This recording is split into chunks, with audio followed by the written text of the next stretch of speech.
This is the Horse Radio Network.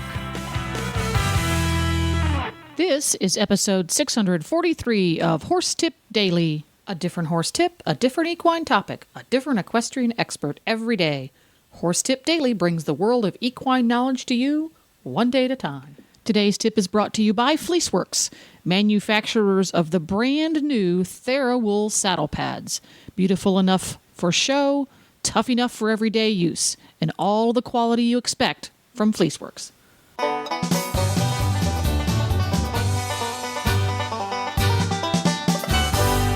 Hi, Coach Jen here, and thanks for tuning in to Horse Tip Daily.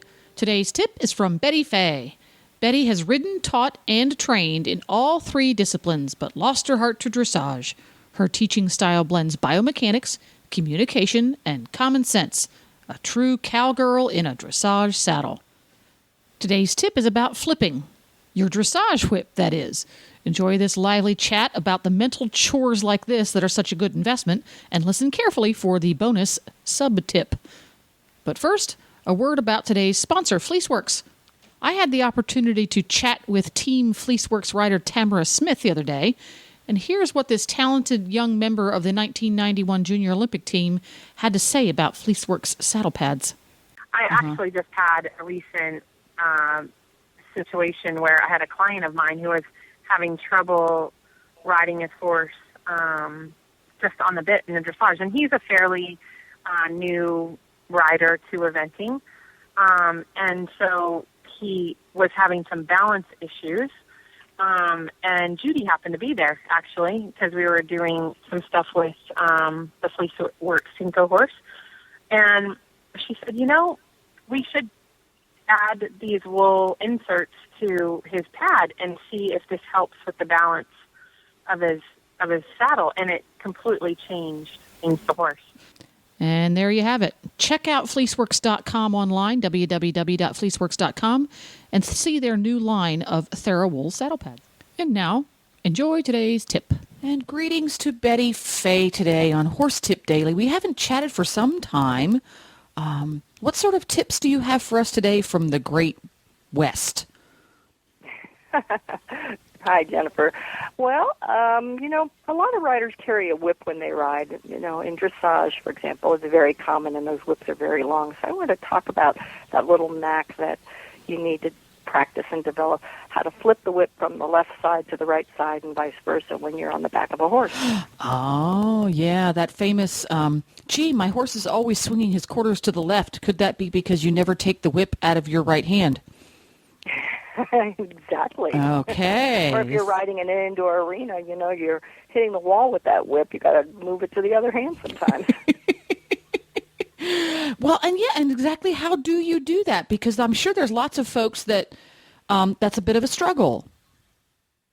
Well, it does take a little bit of a knack to flip it over the horse's neck and over his head so that you don't whack him in the ears. And if you have a horse like mine used to be when she was younger, she's a real diva. Any motion over her neck, and she'd get all snaky-necked and kind of snarly with me. She hated it. So you got to get the right height to it, not too fast, not too slow. So it just takes a little bit of practicing taking that whip. But you don't need to do it from the back of a horse. You could practice it at home. Probably a good idea the first few times, right? That's right. Yeah. That's right. Because it could go wrong. The thing about flipping a whip for a lot of people, besides getting it to clear the horse's neck and not flipping it over their ears, is that they drop the contact of the reins, and then you kind of defeat the purpose if you've lost your contact. And I think that's why most people don't even flip the whip, because they have those reins in their hands and they don't want that rein to slip. Oh. So if you make a bridge with your reins with one hand, just as you're getting ready to flip that whip, then you can if you do lose the contact with the hand that has the whip as you're moving it to the other hand, you still have the reins in the other hand. You still have both reins. So part of the trick is make sure you get the reins. Now, you're riding along with the rein in each hand, and for the purposes of this example, you've got your whip in your left hand. So when you go to flip your whip, do you put everything into your left hand, or should you be holding both reins in your right hand when you get started? Put both reins in your right hand. Put both reins in your right hand, okay. Mm-hmm. so that you can take your hand, twist your wrist so that you can flip your whip into your right hand. And then you can catch the whip with your right hand and pick up your rein again with your left, so that then you're back to normal. You're balanced. Yeah, we hope. So when you say flip, since our listeners can't see what we're doing, right. Explain to me exactly what you mean by flip. Well, you've got your whip in your left hand. You've got it pointing down towards the horse's hind leg, and you twist your wrist so that your thumb twists towards the center of the horse's neck, towards into his mane, and that whip comes up and across, and then you reach over with your other hand and take it. So you have a twist to your wrist. And you open up your pinky fingers and release that whip. So whenever you go, you turn because normally when you're riding along, when you're riding English, when you're holding your reins, the thumb is towards the top, and the top button of your whip is towards the top. So you rotate your wrist so the button of the whip rotates towards the horse's withers, and the flippy end of the whip rotates towards the sky, right? Correct. And then you take the right hand. Now, how do you grab it? Because now it's upside down. So you have to take the opposite hand and turn it so that when you grab the whip and you bring your hand back to its normal position, the whip is all in the right spot. Right. So you kind of do the same thing with your right hand. You turn your wrist so that it goes down towards the horse's withers, and open up the back fingers, baby finger, ring finger, and take the whip from there and continue the flip so that it's coming down and around over your horse's shoulder. And it's something having done this, it's something you should practice off of the horse a few hundred times. Sometimes more than a few hundred, depending on how easy it comes to you. But, don't practice it so much with looking at it. It's one of those things that it's a muscle memory thing. It's not whips are not a heavy thing. It's really easy to do, but it does take a little bit of practice. There's a little knack to it. But once you have the knack, then it's a piece of cake, and you have it for life. There you go. It's kind of like when you first learn to ride, shortening and lengthening the reins. It's a mental chore, or tying your shoes. Once you get it, you've got it forever, and you don't even have to think twice about it. Exactly.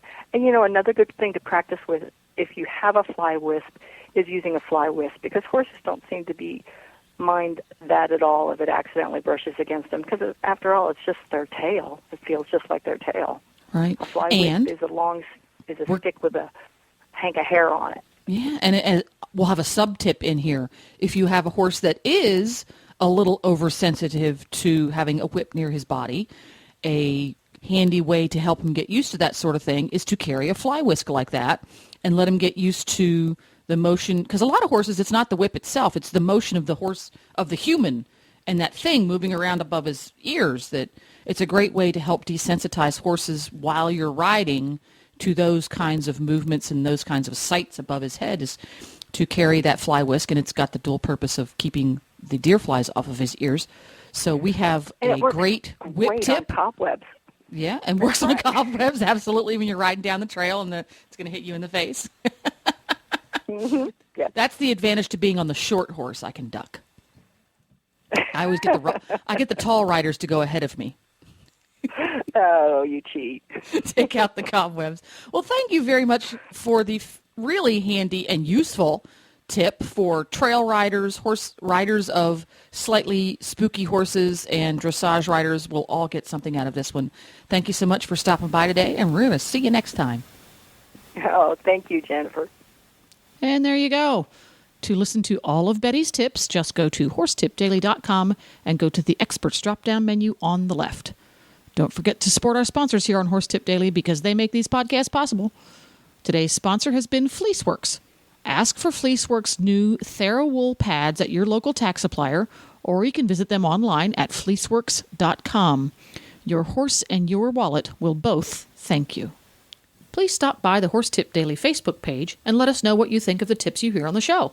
It's also a great place to tell us about topics you'd like to hear us cover on the show. You can subscribe to all the great shows on the Horse Radio Network through iTunes or Zune and get your horse podcasts automatically downloaded to your iPod, Zune, or MP3 player. You can also listen to the shows right on Facebook. The player's right there every day. I'll be back again tomorrow with another new expert and a different horse tip. Until then, go ride your horse! The Horse Radio Network and the Horse Radio Network hosts are not responsible for statements of guests or their opinions. Use your own judgment when listening to the tips provided by the experts on Horse Tip Daily.